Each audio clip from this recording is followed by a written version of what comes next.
What on earth is happening?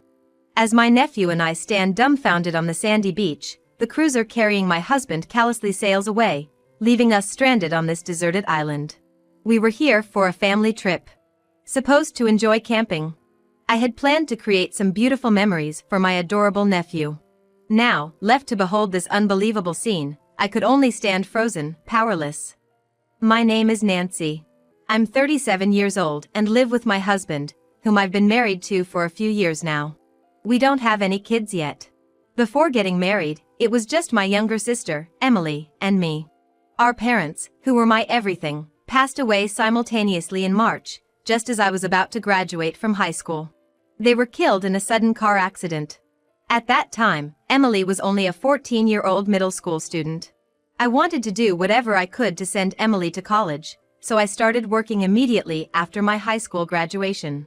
Emily studied hard, making use of every available moment, and using scholarships, she successfully graduated from college. Afterwards, Emily found a job, married a man she met in college. And drawing on her work experience, she and her husband started a business which turned out to be a great success.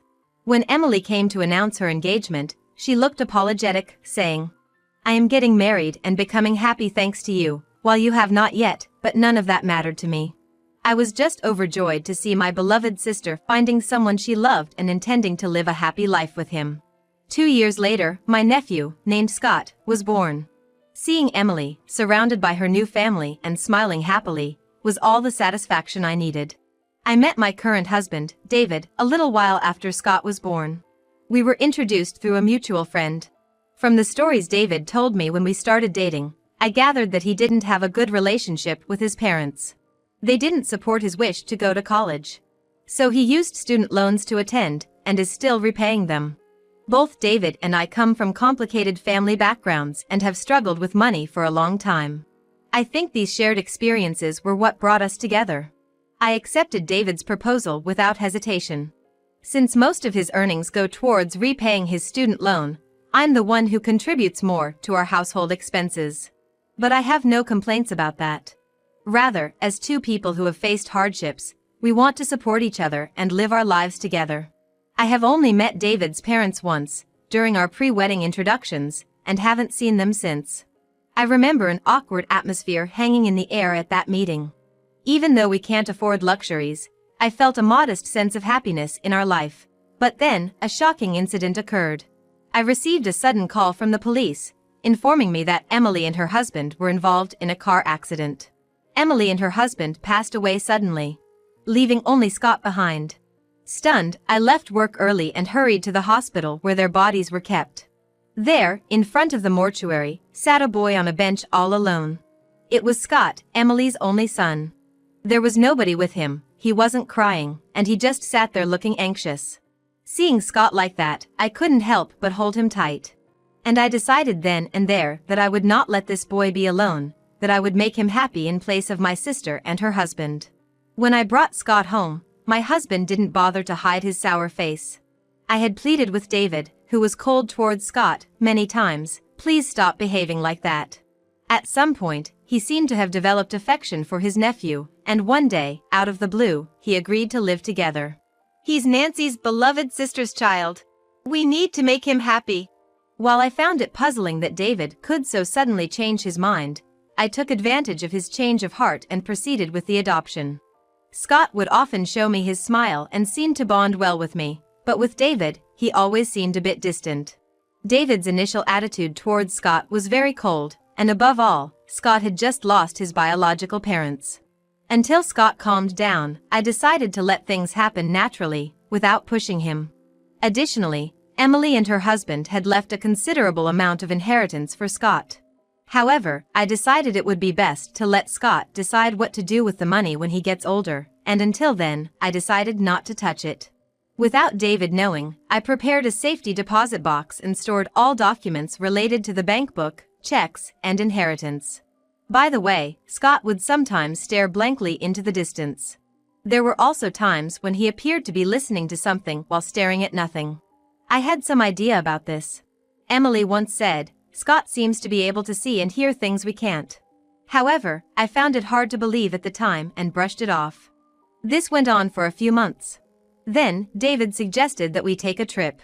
I'm thinking of going to a campground on an isolated island by cruiser. They have all the facilities there. That sounds fun.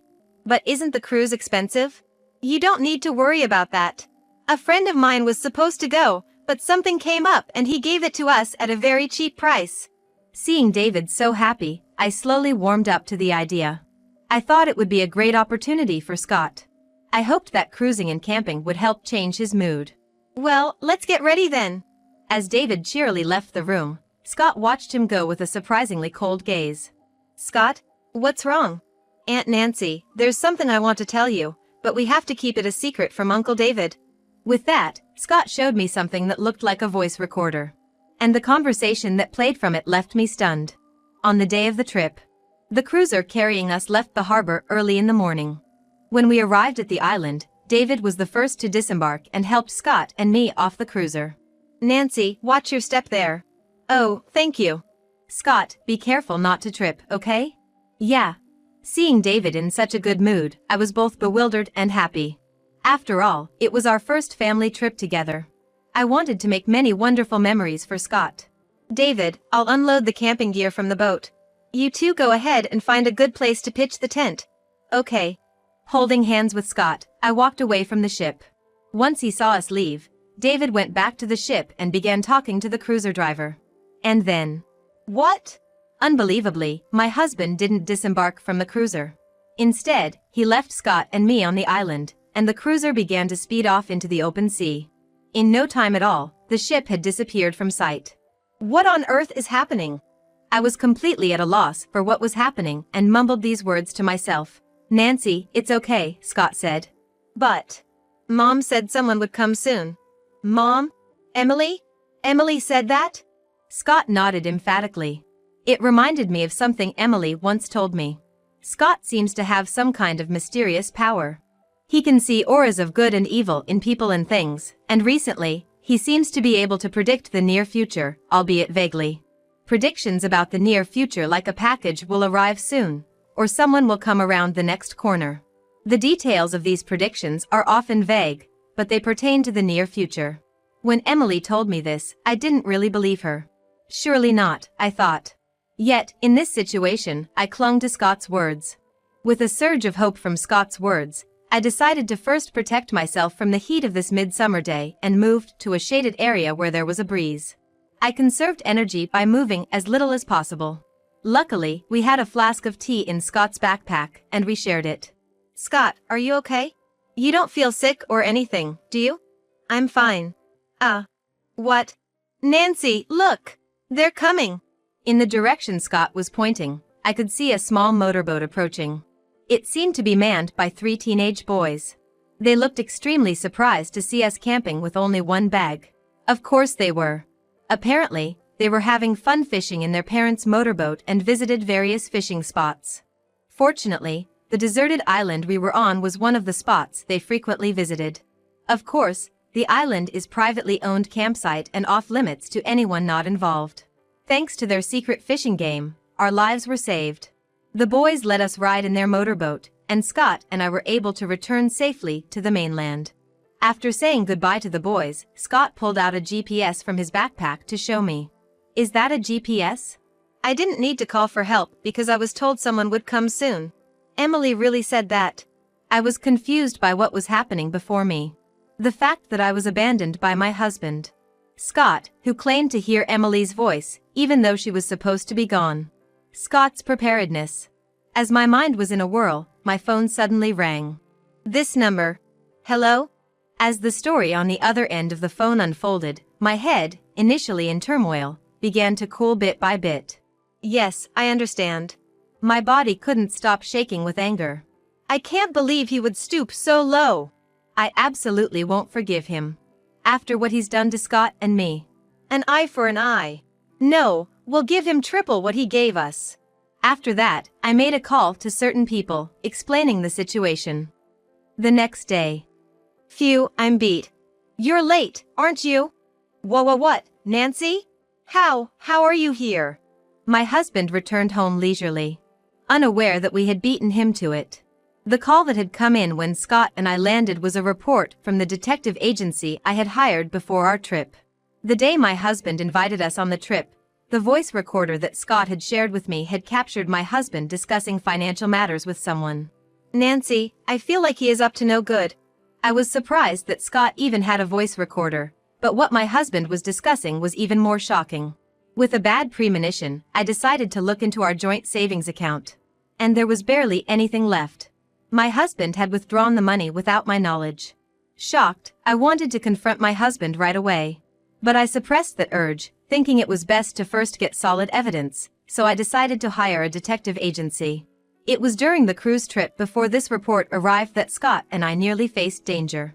After receiving the report from the detective agency, I immediately contacted my husband's parents to explain and confirm the course of the incident and the contents of the report. Upon hearing my story, my in-laws said, "We'd like to be present when you talk to David," and immediately made their way over here. That's how we got to this point. And there was another man present whom I had contacted. "Why are my parents here?" "So, you reported that Scott and I went missing, that we fell from the cruiser? How thoughtful of you." That's. But we didn't fall from the cruiser, you left us on the island." My husband was pale and drenched in cold sweat, trying to think of some excuse. In addition to this incident, it seemed like my in-laws had something they wanted to confirm with my husband. According to the report from the detective agency and my in-laws, my husband had not been repaying his student loans at all. The truth was that he had a massive debt from gambling in his college days, and had asked his parents to cover the repayments on the condition of monthly payments. The reason he had been telling me he was estranged from his parents was entirely due to this debt, and he had cut off visits to his family so I wouldn't notice the delays in repayment. Moreover, for about the last year, those repayments had been delayed. And there was another reason for that. My husband was smitten with a certain club girl, and was splurging on her as if money was water. Because of this, he was not only unable to make repayments to his family, but he also spent our savings. "What the hell is going on? Will you explain it now?" Surrounded from all sides and with no way out, my husband finally gave in and began to talk. "She had a gangster boyfriend. Apparently, the girl and her gangster boyfriend had repeatedly demanded hush money to keep their affair secret from me and our parent company. In other words, he had been trapped in a scam, played like a sucker. At first, he was paying out of his own salary, then moved on to our savings. According to him, when he was running out of money and panicking, I happened to mention wanting to take care of Scott. Initially, he thought it would be impossible to take on another child when they were so strapped for cash. However, when he found out the child was the son of my sister and brother-in-law, who had been running a business, he thought he might be able to make use of their wealth. But no matter how much I searched, I couldn't find the passbook containing the inheritance. I thought if Scott, the supposed inheritor of the inheritance, and his guardian, Nancy, disappeared, the property would become mine. His selfish reasoning left both me and his parents flabbergasted. Despite this, David insisted that he was a victim. "I was constantly extorted by gangsters. I'm a victim too, right? Right?" Another person present at the scene quietly said to him. "Enough is enough." His quiet but powerful words filled with anger silenced David, who had been shouting until now. "First of all, there's no way such selfish reasoning would work. And there's no reason why you, who has nothing to do with this, should say such things to me. This is Mr. Stevens, a lawyer." Lawyer. Mr. Stevens was a close friend of Emily's husband. Since Scott was born, Mr. Stevens seemed to have adored him very much. Even after Emily and her husband died in an accident, he seemed to be very concerned about what happened to Scott. And when it was decided that Scott would be taken in by me, it turned out that he had provided him with a GPS and a voice recorder. "Scott, we don't know what's gonna happen from here on out. So, I'll give you this," he said. "What is this?" Scott asked. "If you feel like something bad is about to happen, use this recorder to keep some evidence. The GPS here is set up so that if you press this button, it'll tell me your location on my phone." "I understand." "Scott, listen well. If anything happens, don't hesitate to call on me." It was thanks to Mr. Stevens that Scott could record suspicious conversations of my husband and have the means to call for help using the GPS, if necessary. And that ended up saving not only Scott but me as well. "Scott is very important to me. I'll never forgive you for putting him in danger." My husband, unable to respond, just fell to his knees. Without any will to resist left, my husband was taken away by the police officers that Mr. Stevens had called. Later it turned out, the driver of the yacht was a gambling buddy of my husband's. He had apparently persuaded his friend that if the plan went well, they would make a lot of money, and got him involved in this scheme.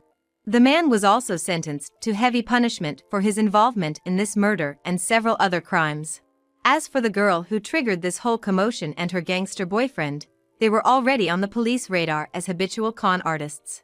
My husband's arrest led to their arrests as well, Mr. Stevens told me later. After my husband was arrested, I immediately filed for divorce. And so, I started living alone with Scott.